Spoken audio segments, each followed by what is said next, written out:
ఆడాలన్న ఒక దీంతో వెళ్ళాను. బట్ అనుకోకుండా నామినేషన్స్ లోకి వెళ్ళకపోవడం అనేది నా చేతుల్లో లేదు. ఈ సీజన్ నామినేషన్ ప్రక్రియలన్నీ డిఫరెంట్ గా అయినాయి. బయట నుంచి రావడం, పెయింట్ బ్రష్లు, జైలు సంథింగ్ అట్లా. ఓన్లీ వన్స్ అవినాష్ సేవ్ చేశాడు. మిగతా టైమ్స్ అంతా నన్ను నామినేషన్స్ లోకి వేయడానికి చాలా ఆప్షన్స్ ఉన్నాయి.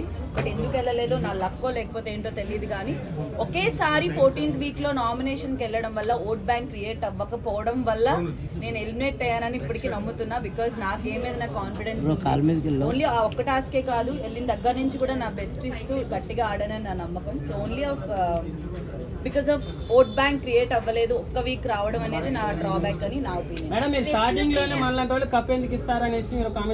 మనలాంటి వాళ్ళకి కాదు, జనరల్ గా ఆడియన్స్ ఆర్ మేము ఎవరైనా కూడా ఎంటర్టైనర్స్ ని ఓకే కామెడీ చేశారా చూసి అట్లా వదిలేస్తారు. But when it comes to hero or ఏదైనా వచ్చింది అనుకోండి, అంత ఎత్తులో చూసుకుంటారు. అంత సేమ్ ఫీల్ తో ఎంటర్టైనర్స్ చూడరు అనేది మా ఫీలింగ్.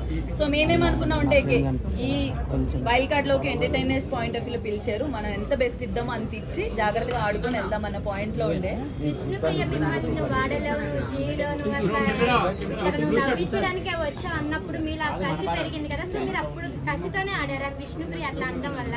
విష్ణు ఒక్కటే అనడం వల్ల కాదు, స్టార్టింగ్ నేను వెళ్ళిన 3rd వీక్ 4th వీక్ వేరే వాళ్ళు కూడా నామినేట్ చేసినప్పుడు ఆటలో 0 అంటే నాకు ఇంకా అప్పుడే కోపం అంటే బాగా ఆడుతున్నాను కదా.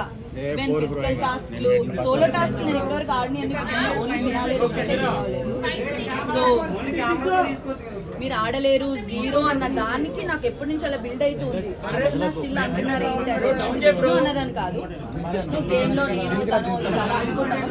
అవన్నీ గేమ్ వరకు వదిలేసి కసిగా ఆడాలనేది అయితే నాకు ఎందుకు 0 అంటున్నారు, నేను ఆడగలను అని చెప్పి ఆ రోజు గట్టిగా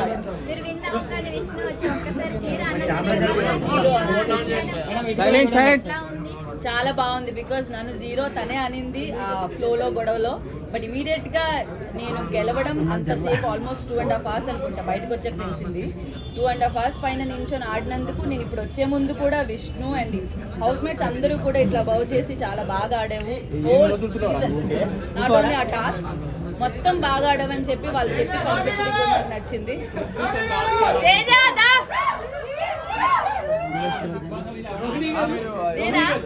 టీవీ షోస్ లో యాక్ట్ చేయడం ఈజీ అనిపించిందా? షోలో ఎలా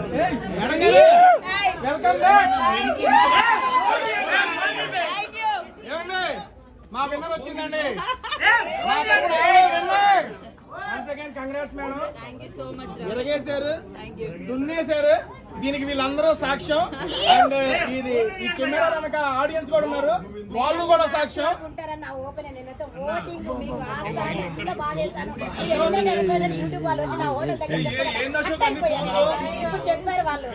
చాలా బాగుంటుంది. నాగార్జున గారు రోస్టింగ్ చెప్పండి, ఆయన గురించి. రోస్టింగ్ నేనేం చెప్పాలి?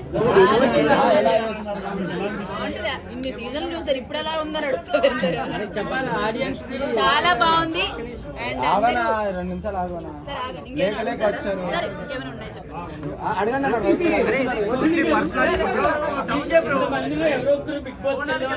ఒక్కరైనా ఉంటారు, వాళ్ళు వెళ్తే ఎలా ఆడాలి అనే ఒక సలహా ఇవ్వాలంటే ఏమి ఇస్తారు?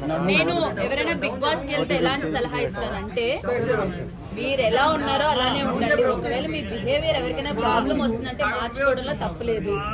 So physical task all emotions చూపించడానికి ట్రై చేయండి. ఓన్లీ ఒక ఫిజికల్ టాస్క్ ఆడి కూర్చుంటానో, లేకపోతే ఓన్లీ ఒక కామెడీ చేసి కూర్చుంటాను, ఓన్లీ డాన్స్ చేసి కూర్చుంటాను కాకుండా హౌస్ మొత్తం ఉన్నన్ని రోజులు యాక్టివ్ గా ఉండడానికి ట్రై చేసి ప్రతి దాంట్లో ఇన్వాల్వ్ అవడానికి ట్రై చేయండి. మిమ్మల్ని మీరే ఎక్కువ చూపించుకోవడానికి ప్రయత్నించండి. డెఫినెట్ గా వెళ్ళిన వాళ్ళు కొత్త పర్సన్ అయినా అలా ఏం లేదు. ఇప్పుడు నా ఏది అన్ని చూపిస్తున్నా.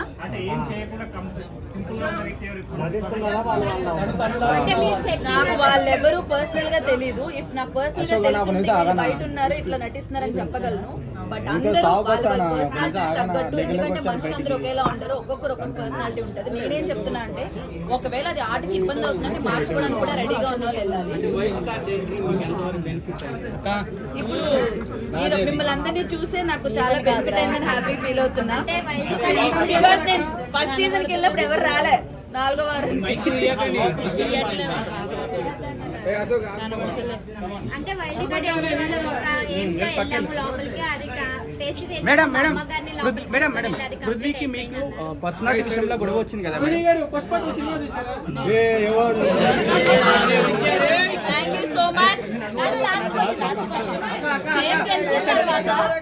గెలిచిన తర్వాత హ్యాపీనెస్ ఒక పక్క ఉంటే శివన్ కి పాట వేసిన తర్వాత మీలో ఆ జోష్ రెట్టింపోయింది. ఎలా అనిపిస్తుంది అసలు? ఎక్స్పెక్ట్ చేసిన Obviously, అంటే పాట వస్తుందని ఎక్స్పెక్ట్ చేయలేదు. నేను గెలిచిన తర్వాత నిజంగా చెప్తున్నా, బయట ఉన్న వాళ్ళకి ఆ ఫీల్ తెలియదేమో. బిగ్ బాస్ హౌస్ లోకి ఎవరైనా ఒక్కసారి వెళ్తే అక్కడ చిన్నది గెలిచినా చాలా పెద్ద విషయంలో అనిపిస్తుంది. ఆ ఎమోషనల్ మూమెంట్స్ కంట్రోల్ చేసుకోలేము. నేను పర్సనల్ గా ఫీల్ అయింది కాబట్టి చెప్తున్నాను. ఆ శివంగి సాంగ్ వేసిన తర్వాత ఇంకా హైప్ వచ్చింది. అసలు ఎక్కడ లేని 2 లైన్స్ నేనేమన్నా కూడా అదేదో ఉంటుందో ఆ lines నేను ఆ లైన్స్ వచ్చినప్పుడు శేఖర్ మాస్టర్ వచ్చినప్పుడు ఎలా అనిపించింది కిసిక్ కాదు ఫీలింగ్స్ ఆ సాంగ్ వచ్చింది. చాలా టెస్ట్ చేసాం. చలో, అందరూ వచ్చినప్పుడు బాగుంది. అండ్ మీరందరూ రావడం నాకు చాలా హ్యాపీగా ఉంది. Thank you so much. Thank you guys. Thanks.